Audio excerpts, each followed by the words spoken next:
I think I will forever remember the spot over by the pond where Levi and I kind of had the final discussion of, yes, we were going to buy this property. Welcome back to the channel in honor of 10,000 subscribers, which I have to stop and say thank you so much for 10,000 subscribers. We owe that to you guys. Thank you so much for subscribing and everything you do for us. In honor of that, and in honor of all of us are sick, so we're all moving a little slower this week, I thought we could do a little bit of Homestead progress tour. Gus, do you want to go for a walk? He says, yeah, always. Henry needs to take a nap, so. I don't think a lot of people realize how full of natural resources Alaska is, just in the woods. Of course, there's oil and gold and all of that cool stuff here, but if you knew what you were doing, you could pretty easily live 100% off of the natural landscape, which is really cool.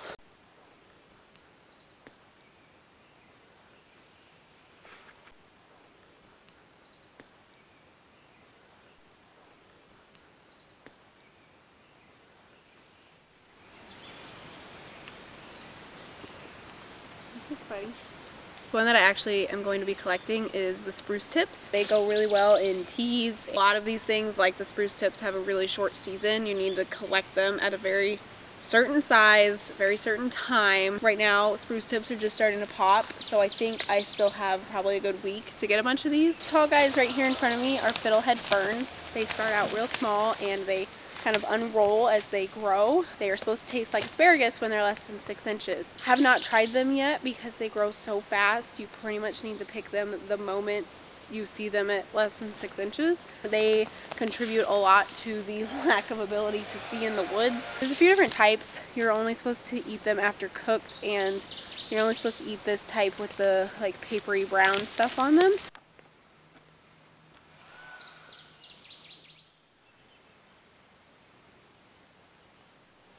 If you've been following us for a while, you have heard us say the word Devil's Club. There are a ton of uses for it.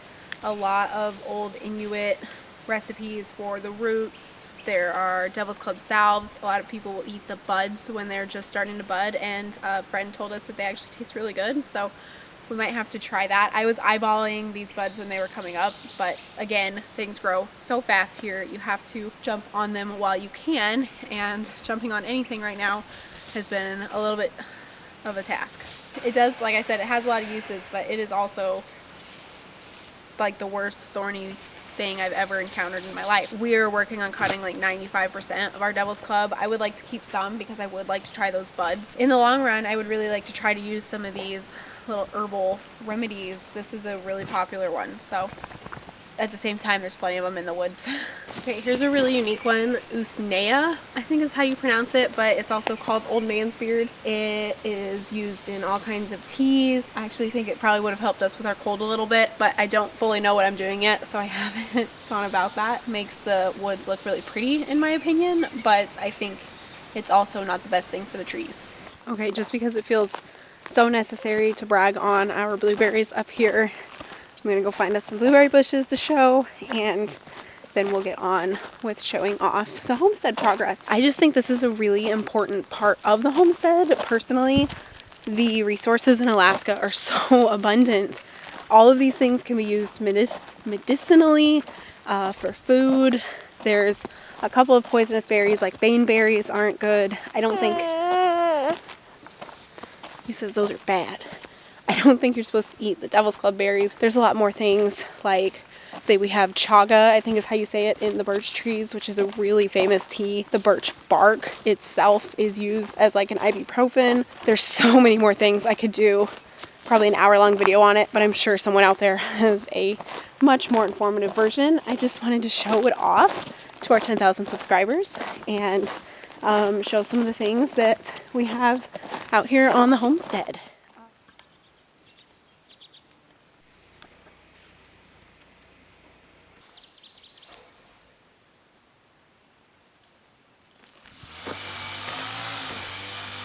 For starters, this is the current home on the Homestead.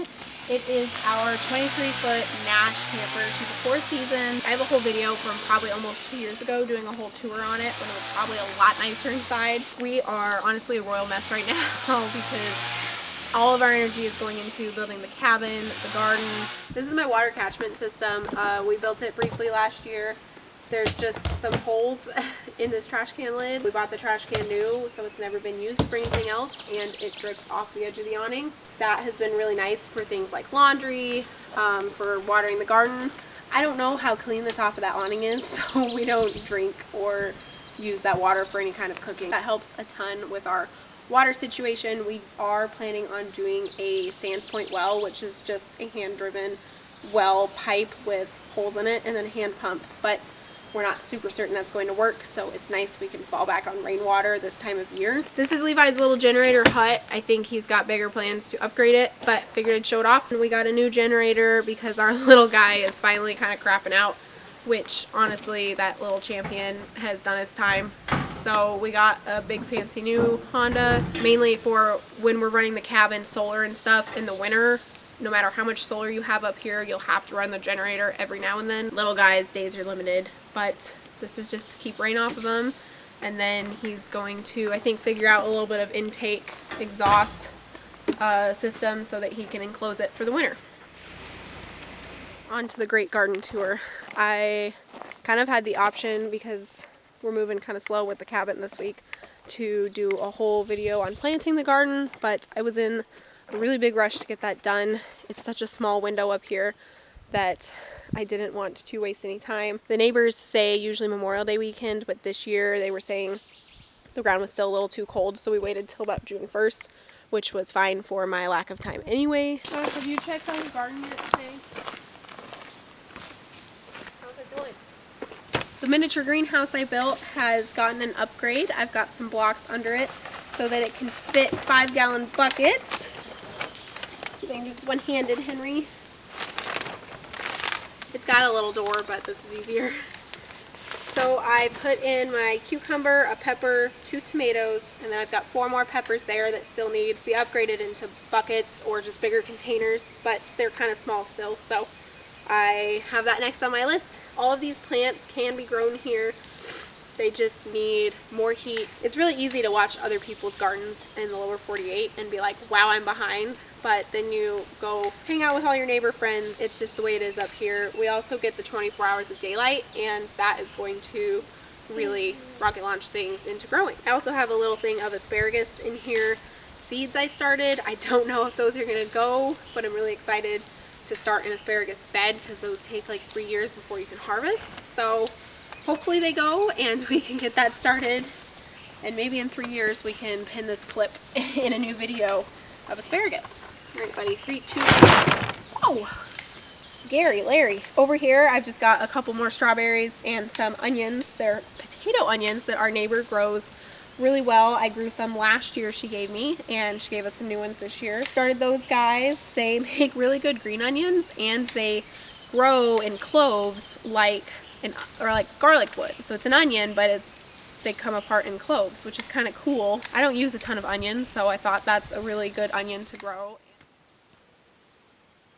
So here eventually the plan is there will be a fence line between me and you of a really tall log moose fence, because moose are detrimental to your garden if they find it. This garden is smack, I think, right here in the middle of a moose game trail that we kind of moved in on. There haven't been any moose tracks pretty much since we moved the camper here, but that doesn't mean we won't go on a 1 or 2 day trip like salmon dip netting this summer, and that they won't find all of the goods that I left them. So there will be a fence up here.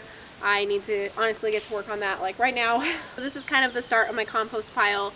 On the outside of where the fence will be is stuff that I shoveled out from that root ball of the stump that was in the middle of the garden. It's really good stuff. It just needs screened basically. Thought I might bring in some manure to kind of heat it up and mix it up, get it in a better pile because I've been stealing from it. I plan on having chickens eventually. They're going to go kind of on the other side of the garden, but I think we're going on a drive back to Colorado this fall, and I don't want to leave 10 chickens here by themselves for 3 weeks. Here I have my culture bed, which I am now going to start calling the big bed because I'm tired of pronouncing that, and I'm probably pronouncing it wrong anyway. Basically, there's a bunch of roots and sticks and crap underneath this pile of soil that will decompose and feed nutrients to your plants. It was something I was interested in doing anyway, but it happened here because this is where that stump root ball was. And I got really tired of pulling roots out of it and was like, hey, how about I just throw a bunch of dirt on the top and plant? It worked out pretty well. I've got cauliflower, cabbage, onions, lettuce, and strawberries in it. And this bare patch here has more lettuce seeds, some spinach seeds sent to me by a friend, and some other stuff. I think some mustard I thought I would try, sounded fun. And then around it, I've got 3 pumpkins that I'm hoping we can carve this fall. One of them is not very big yet, so we'll see how that works out. And then I've got some marigolds that are supposed to keep pests away. And the other day, I kind of like chaotically threw marigold seeds all around it for fun. All right, if I step over my marigold here, I am smack in between my 2 potato rows. They're about 22 feet long each. I think I was aiming for 25, but I want to do some raspberry and other berry bushes at the end. This orange line is right around where my fence line is also going to go for moose. I've got a bunch of different varieties. I've got Yukon Golds, Shepherdes, California Whites. I've got a couple Idaho potatoes from Walmart that sprouted, so why not? I've got one mystery potato that I bought at the hardware store the other day, and I can't for the life of me remember the variety. All the potatoes go to about here, and then I ran out of seed potatoes, so I did a good, I don't know what that is, 4 foot chunk of carrots. There's 3 varieties that I marked where they are, but I pretty chaotically threw the seeds in. I'll definitely have to thin those. I was in a rush and I got it all planted. I'm leaving it dry again because we're supposed to get a bunch of rain tonight. This year as a whole is kind of an experiment. Last year I experimented with 100% buckets, and I did get a little bit of a harvest out of it, which was fun. Potatoes are probably our most important thing. That's why I planted so many of them. Hopefully, even if half of them come up well and give us a crop, that will help a ton, because living off this land is really important to us. That's about all I have planted in the garden so far. I still have a ton more work to do, but this is a really good start for this year. Right, if you watched, I think it was last week, I put this rhubarb in and it's already super happy, so I just had to brag on it. Here, we'll measure it by Henry's. Well, that's not fair because he's growing too. Well, right, but who grows faster, Henry or the rhubarb? I bet the rhubarb. I don't know. That kid is. He's a fast grower, so it's about half a Henry tall, but it's already like flourishing. It's really cool. We'll have to figure out some rhubarb recipes. We got a comment of something I wanted to try, so keep commenting. Oh my goodness, keep commenting with recipe stuff because that helps us a lot. This is the Connex work area junk pile. Levi did build some pretty awesome shelves inside, and we put up some cabinets, so that's really nice. Overall, this is just kind of like construction zone stuff, but I will say the Connex has been definitely one of the best purchases we've ever made. Someone delivers it, they just roll it off a truck into your flat spot, and boom, you have a building that's bear-proof, rain-proof. Right now it's got a lot of windows and stuff in it still, but in the long run we want it to be kind of a workspace, maybe for hides and all that kind of stuff.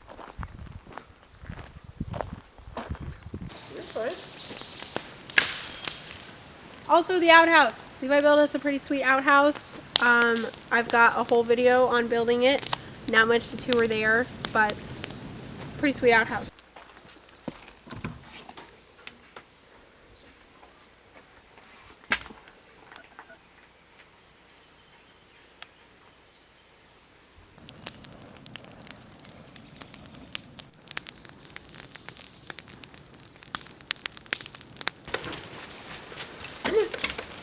Come on. You got it. Come on. Come on. Yeah. The cabin is getting closer and closer to being done. You guys are wrapping up rafters right now. Yep. Getting there. We're all moving slow though. I got everybody sick. So. It's coming along good. I'm excited to get the roof done and kind of. Even now working on the roof, it's something different. I definitely got tired of setting logs. Don't you take my glasses. He's gonna take your glasses. Those are his glasses. I can't see how cute you are without them. You cleaning them? Thanks, buddy. Yeah, I'm sure they're super clean now. Looks like your boss is here.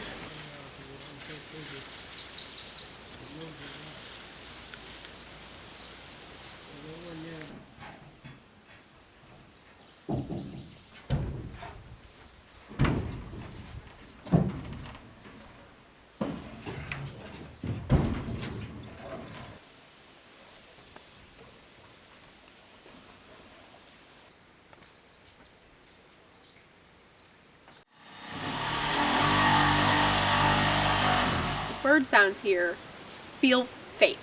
Like they're just so noisy this time of year. There's so many different sounds. It feels like a soundtrack in a movie. Full of. Oh, dang it. This became my compost. That's not the way it happened. I was there. Who's that? Whoa, Scary Larry. Who's that fella? What are you doing, you little stinker? This pile. So.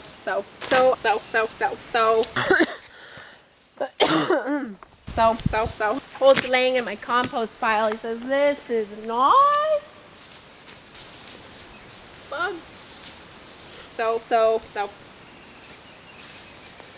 I thought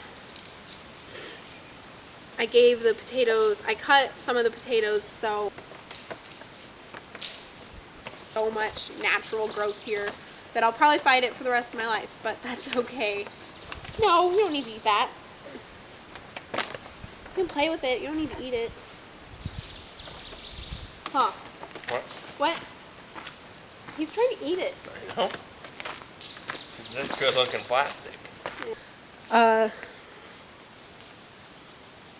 For fun today. Ugh.